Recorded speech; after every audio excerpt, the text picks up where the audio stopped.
तिकडे धुळे जिल्ह्यात सुद्धा पावसानं हजेरी लावली। ग्रामीण भागात आता शेतीच्या कामांना वेग आलाय।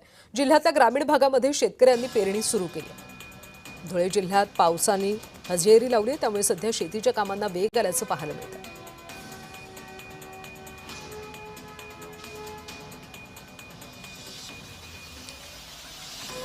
जिल्ह्यातल्या ग्रामीण भागामध्ये शेतकऱ्यांची आता पेरणी सुरू असल्याचं पाहायला मिळते। धुळे जिल्ह्यात सुद्धा गेल्या 2 दिवसांपासून मुसळधार पाऊस सुरू आहे, त्यामुळे आता शेतीच्या कामांची लगबग पाहायला मिळते। शेतकऱ्यांनी सुद्धा समाधान व्यक्त केलं।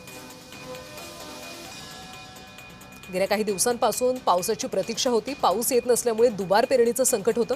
मात्र गेल्या 2 दिवसांपासून धुळे जिल्ह्यामध्ये पावसाची संततधार सुरू आहे आणि त्यामुळे आता पेरणीच्या कामांना सुरुवात झाली।